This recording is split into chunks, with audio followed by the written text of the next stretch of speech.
उद्धव ठाकरेंची खासदार आणि आमदारांसोबत डिनर डिप्लोमसी पार पडली।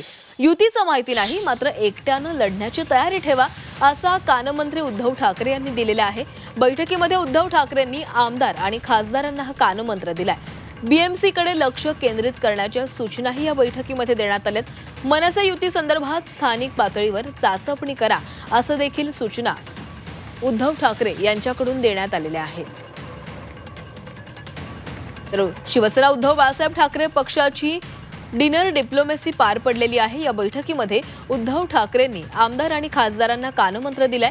आगामी पावसाळा अधिवेशनात सत्ताधाऱ्यांना राज्यातील मुद्दे घेऊन कसं कोंडीत पकडायचं यावर मंथन करण्यात आलेलं आहे। मनसे युती संदर्भात स्थानिक स्तरावर काय वातावरण आहे याची चाचपणी करण्याच्या सूचना देखील उद्धव ठाकरे यांच्याकडून देण्यात आल्यात। मुंबई महानगरपालिकेच्या निवडणुकीकडे आता लक्ष केंद्रित करा, त्या अनुषंगाने बांधणी करून कामाला लागा। युती होईल किंवा होणार नाही, मात्र एकट्यानं लढण्याची तयारी ठेवा असं देखील उद्धव ठाकरे यांनी स्पष्ट केलंय।